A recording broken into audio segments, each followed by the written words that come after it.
Hello and welcome to my talk, Developing Qt6 Projects with CMake. Brief outline of the talk today. After a short introduction, I'm going to talk about how you might structure Qt projects with CMake. Then I'm going to talk about some of the new CMake APIs that have been added for Qt6. And I'm also going to talk about some of the more important build performance measures that could be of interest if you're working on Qt projects. And I'll finish off talking about a few other little CMake goodies that are worth mentioning.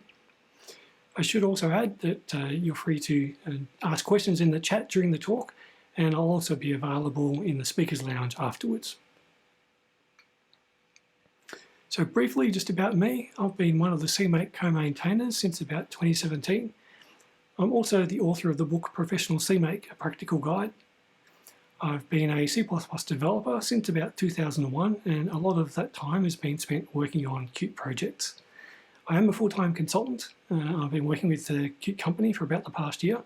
If you're interested in talking with me, you can reach me there with the details on the screen. Right, so this is just a basic CMake structure for a Qt project, so we can talk about a few things. So every CMake project has a CMake lists.txt file at the top of its source tree, and that defines how to build that project. Just walking through this quickly, the first line should always be a CMake minimum required command, and this sets expectations around CMake behavior. So it says the minimum CMake version, in this case, is 3.16, but it also importantly says behave like CMake 3.16. So if you use a newer CMake version that introduces newer behavior, this guarantees that the behavior that you'll get for your project matches what CMake 3.16 did. This is CMake's way of enforcing strong backward compatibility. The project command is where CMake does a bunch of toolchain checking and setting things up the first time. It will do things like seeing what language standards your compiler supports, what flags are needed for certain things, and it also takes care of setting up the default compiler and linker flags on the first run. The find package command is how we bring in external dependencies. So in this case, this is how we're bringing in Qt6 into our project. Where it comes from is up to the developer to set this up in advance. So it could be coming from pre-installed on the system, it could be coming from package managers like Conan or VC Package and so forth, or even a Qt6 that you've built yourself locally. Not going to talk about that aspect of this command, but I will mention that what this command does do is it provides some targets that we can later link against and bring some additional compiler and linker flags and so forth, which I'll talk about in a second. CMake has direct support for automatically running mock and UIC on your sources and headers. So we enable that here with the CMake auto mock and CMake auto UIC variables by turning them on. There's also support for auto RCC, which will automatically process any QRC files that you list as sources of your target. We don't need to do that here, and in Qt6 you often don't need to do it at all, as we'll see a little while later in the talk. The add executable command is how you define an executable target in CMake. In this case, you can see with the Mac OS X bundle keyword that we're going to produce app bundles on Apple platforms. On Windows, the Win32 keyword means that we'll be building a GUI app rather than a console app. Those keywords are just ignored on other platforms. We also list the sources here that will go into the executable, and mock and UIC will be run on those automatically because of what we enabled a couple of lines above. The target link libraries command is where we associate our app with Qt. So we're saying link our app executable to the widgets, GUI, and core libraries. But more than that, the widgets, GUI, and core libraries as specified there are CMake targets that are provided by find package, and they come with what are called usage requirements. When you link to those targets, they also bring with them compiler and linker flags, header search paths, and so forth that will be applied to your app executable target. So that means that you don't have to specify all those things manually. Just by linking to the relevant targets, everything is all set up for you appropriately and automatically. Now the add executable command is part of CMake itself, but in Qt6 we provide a wrapper around that called Qt add executable, and that does a few additional things. And one of those things is what's called target finalization, where CMake will process this CMake list text file, and then at the end of that file it will perform some additional processing added by this command. So some of the things that might include: if you're working with a static Qt, you will have improved automatic linking of Qt plugins. So this is especially relevant for QML modules, which we'll talk about a bit later on. If you're targeting iOS, you will get more sensible defaults for the bundle ID and the code signing details if you don't specify them yourself. This is just a convenience to allow developers to get up and running a bit faster, and you can go back and update the bundle ID and code signing details later on when your project is a bit more advanced and matured. If you're targeting Android, this command will create a shared library rather than an executable. That's because the Java code will load the shared library at runtime. The command will also add a second target that you can use to build an APK for your app. And lastly, if you're targeting WebAssembly, this wrapper command will also generate a few other helper files that you might need, like a logo SVG, a loader.js, and so forth. So that's just a flavour of the sort of things that this wrapper command does for you. Now let's say you had some other external dependencies that you wanted to bring into the build, not just Qt itself. In this case, we're bringing in speedlog, as you can see here. We're doing this exactly the same way that we bring in Qt into our build. It's the same command, find package. And we handle it the same way. So find package speedlog, it will create this speedlog target for us in this case. And again, when we link to that speedlog target, it takes care of any additional header search paths, compiler flags, and so forth that are needed. Now, if speedlog is not available in the system, CMake will error out, and that's what the required keyword means in find package. Okay, so I'm going to simplify this exact code example a little bit so that we can focus on some more essential details. So I'm just going to hide some of these grayed out bits just to reduce the clutter. Okay, so these are a few essential commands that we can focus on. Now let's say speedlog was not a hard dependency. What if we wanted to say use speedlog if it's available, but we can do without it if it's not? Well, we handle that by removing the required keyword, but that also means that we can't link to speedlog unilaterally like we are at the moment.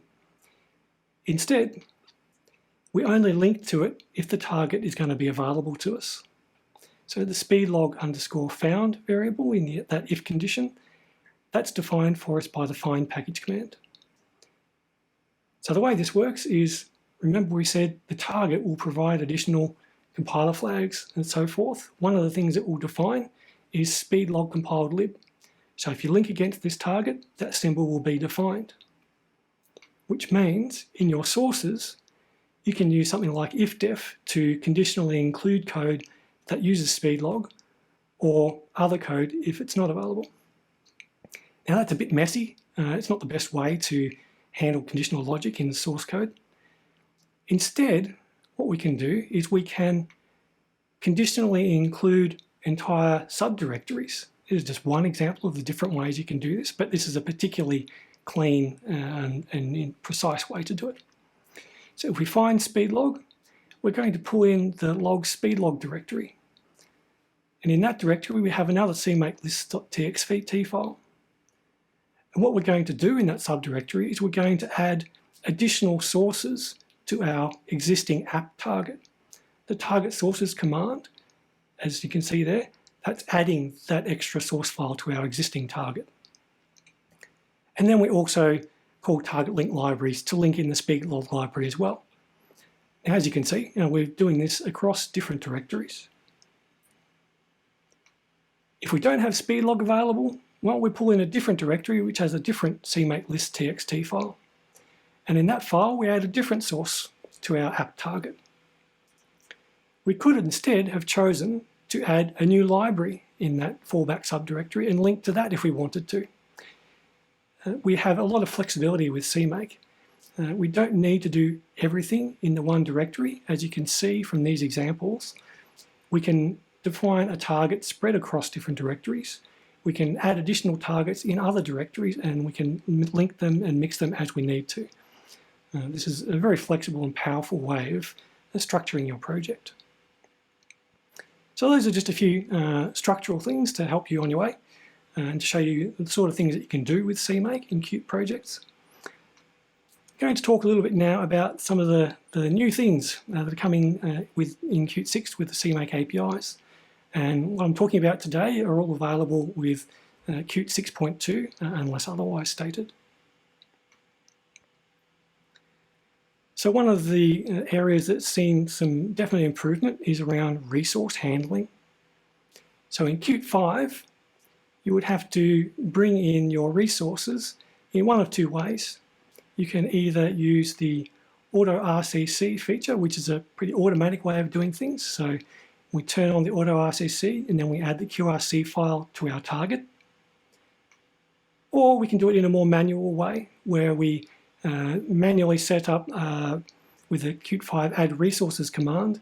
We feed it some QRC files, we get back the list of RCC files that are generated, and then we add those RCC files to our target.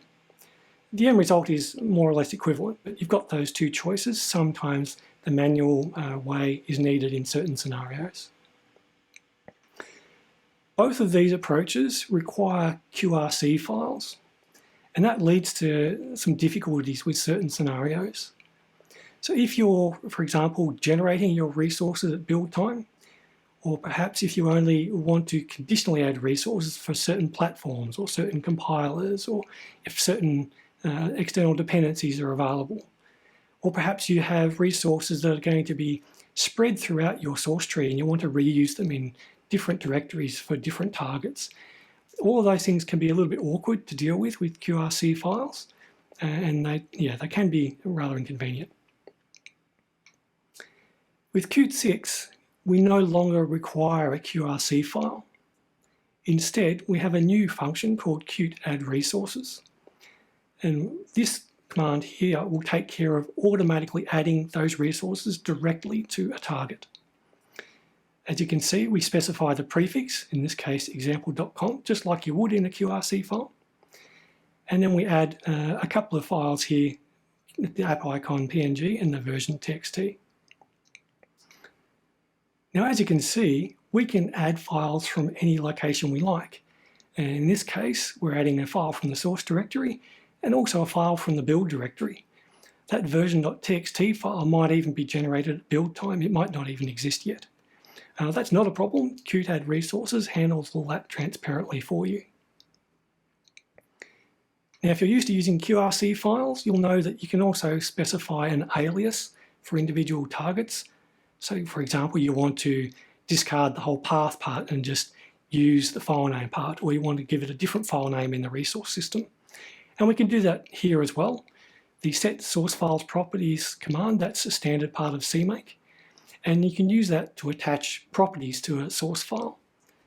In this case, we modify the Qt resource alias property, and we use that to make sure that we drop the path and we just call version.txt that alias in the resource system. Another area where there's been a lot of improvement in the Qt6 API is around translations. So if you've been dealing with this in Qt5, there are basically two ways that you could do this. The first way is with the Qt5 add translation command. You give it a list of TS files and it will produce QM files at build time. Now that's fast, that translation is a quick operation, But the downside of that is you have to manually create those TS files, and you have to manually go and update them anytime you need them to be updated. There's no help given to you, no assistance in that regard. Your other alternative is to use Qt6 create translation. Now it kind of goes the other way. It will create the TS files if needed, and it will automatically update them from the source files or the directories that you give it. In this case, we're giving it the current directory to scan. It'll go and look for the source files in that directory. And then once it's got those TS files, it will go and automatically create the QM files where they're needed. Now, this is unfortunately gone too far the other way. It tends to be slow. You don't always want the TS files to be updated whenever you change your source files in your day-to-day development. Instead, you would prefer that the TS files were only updated when you asked them to. But unfortunately, the Qt6 create translation command doesn't give you that capability. So both choices have their advantages, but also their drawbacks. In Qt6, we have a couple of new commands which really help out here and give you a much cleaner way of dealing with translations. The new Qt add update command has a single responsibility, and that is bring your TS files up to date. If they don't exist yet, they'll be created for you. Now, unlike the Qt6 situation where you had to feed it the list of source files or let it scan a directory for sources, instead this command will automatically take the list of source files from the target that you give it. The target is the first argument to the command, in this case app. That's very convenient, especially if you have multiple targets defined in the same directory. It ensures that only the source files for each target are the ones that go into the TS files for those targets. This command also provides a global target called update translations, and you choose when to do that updating. So when you build the update translations target, that's when all the TS files are brought up to date. The other half of the picture, the complement to that, is the new Qt add release command. Now this, you feed this a list of TS files, and it doesn't update those, it doesn't create them. All it does is it creates the QM files from those TS files at build time, if they need to be. If they're already up to date, they're not regenerated, so it's very efficient. Also, the target that you give it is made to depend on those generated QM files. So the QM files act like sources of the target. So all you have to do is build your target, and it will automatically generate the QM files if needed. Otherwise, it will use the already up-to-date files that are there. Now you might be wondering what this QM files output variable keyword here is for. Well, what we can do is we can capture the list of QM files that will be generated. That's what the QM files is there. It's the name of a variable. So those files will be stored in that variable, and we can feed them to the Qt add resource command that we talked about earlier. So here's an example where we are going to generate files at build time. We have no QRC file, but we get to add those generated files into our resources. And this can be very convenient because it means that your app will be nice and self-contained. You won't have to go out to the file system to look for the QM files at runtime.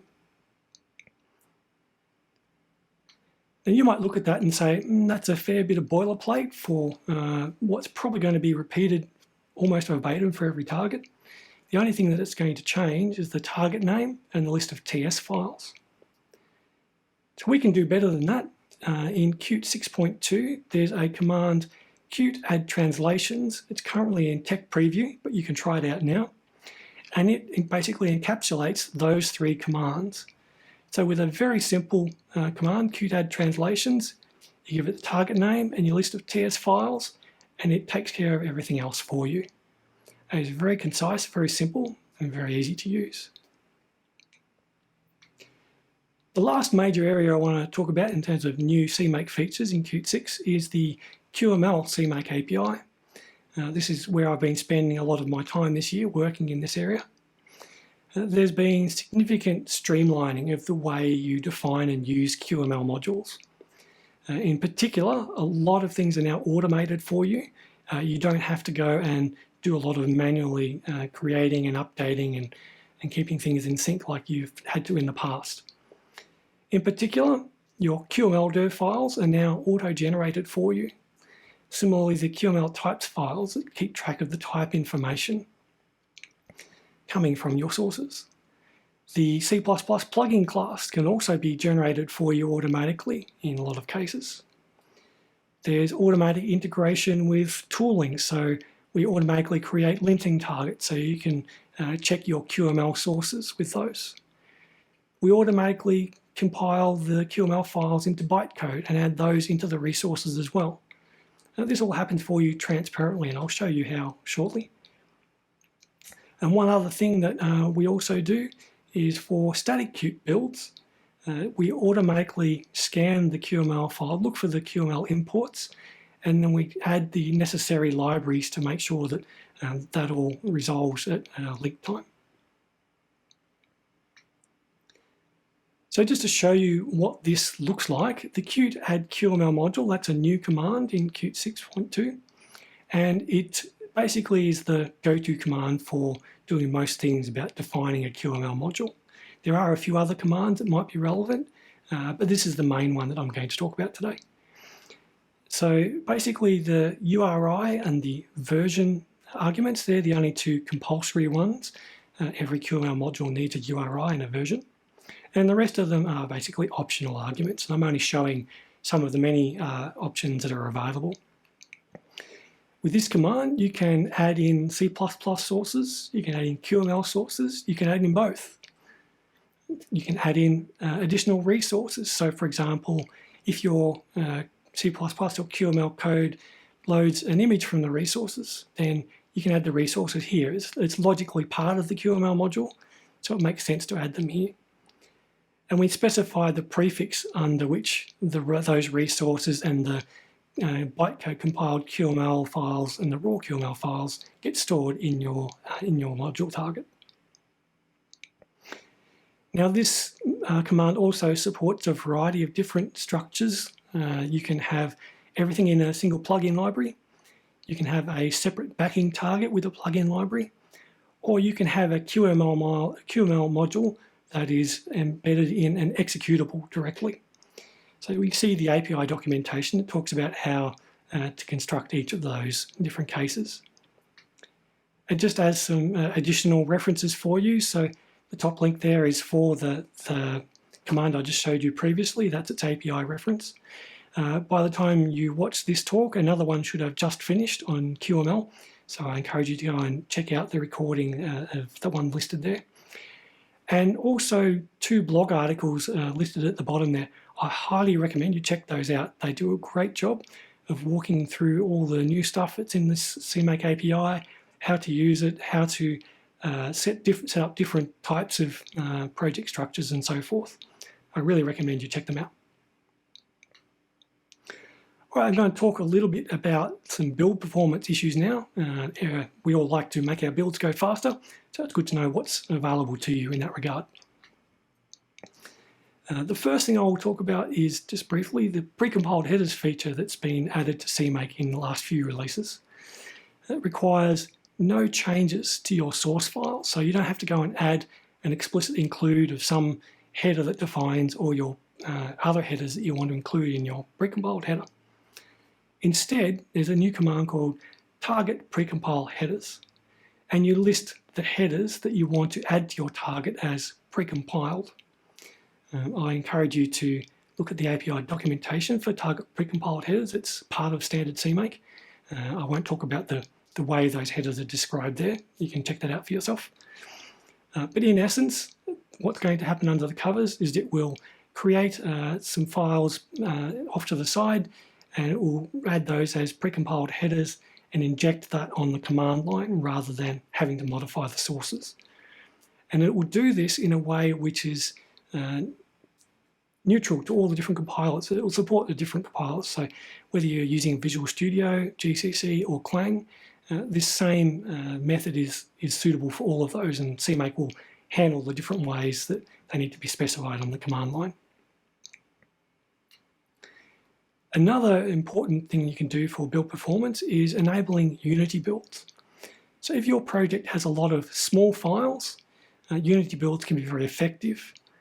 What happens with a Unity build is that a bunch of smaller files get merged into a smaller number of large files, and this can be more efficient for compilers to compile. Now, the cool thing about this is, if you want, you can just try it out by setting the CMake Unity build CMake variable to true and see what happens. A lot of the time, in a lot of projects, that will just work out of the box. The only thing you really need to be careful of, typically, is not using the same name for file scope static symbols like static variables or static functions. As long as the names are all different in your different source files, then Unity builds should work fine. But while there are fully automatic ways just by turning on Unity builds with that variable, you've also got the ability to manually control the process at varying levels. So you can choose to turn it on and off per target. You can change the way that the files are batched. By default, you'll get 8 source files per batch, but you can change that number to anything else. If you want, you can go the more manual and you can specify which source files get mixed in together. And you can even set a source property on a file and say, don't include this with any other file at all. So you've got complete control over that process. Overall, if you're wondering how effective these can be, typical kind of gain can be anywhere in the order of 10 to 50% build improvement, build performance from what I've seen. You'll probably get most of that from employing one of the two. Sometimes employing both of them together gives you a little bit more. But yeah, you need to experiment with which ones would work in your situation. Another important and very, very powerful tool is compiler caches, of which C cache is a very popular one. It's one of the most effective ways of speeding up your builds. It's not unusual to see order of magnitude speed ups. I've just shown you a simple example there of how it can be done. The key thing is the CMake C compiler launcher and CMake CXX compiler launcher variables. All we're doing is we're saying put the contents of those ahead of everything else on the command line. So in this case, we're just putting C cache out front. It can be a little bit more involved than that. So I recommend you check out the blog post that's been listed there. That goes through all the different details of different things that you might need to consider. But in essence, it can be quite straightforward to set up. A few other little CMake goodies just to finish off with. So recent CMake versions have improved what's called dep file support. It's not something you need to really worry too much about, other than knowing that more recent CMake versions will probably have more robust dependencies and potentially better build parallelism as a result of that support. And Qt uses that internally in places where it's available. I also really recommend you check out CMake presets. They're an excellent way of making it easier to have some predefined configurations for your users. They're proving to be very popular with a lot of people. If you've got dependencies that you want to bring in and build from source rather than having pre-built ones already installed on the system, Find Package is great for pre-built things and integrates well with things like Conan, VC Package and so forth. But Fetch Content is great when you want to build things from source yourself. I encourage you to check that out. It's particularly popular with companies when you have source code split across many repositories. And of course, CMake also comes with the tools CTest and CPack, and those are great for setting up test runs, also for creating packages in different formats and installers, including support for Qt's installer framework. So the same sort of installer that you see Qt itself being installed with. And lastly, the advantage of using CMake, it's broadly supported by a lot of the popular IDEs. So your developers can use Xcode, VS Code, Visual Studio, CLion, Qt Creator, and so on. As you see on screen, this is the same project loaded in each of those. And this just comes for free as a result of using CMake, which is fantastic. Okay, thank you very much. That's all I have time for. Hope to see you in the Speakers Lounge. I'll be there shortly.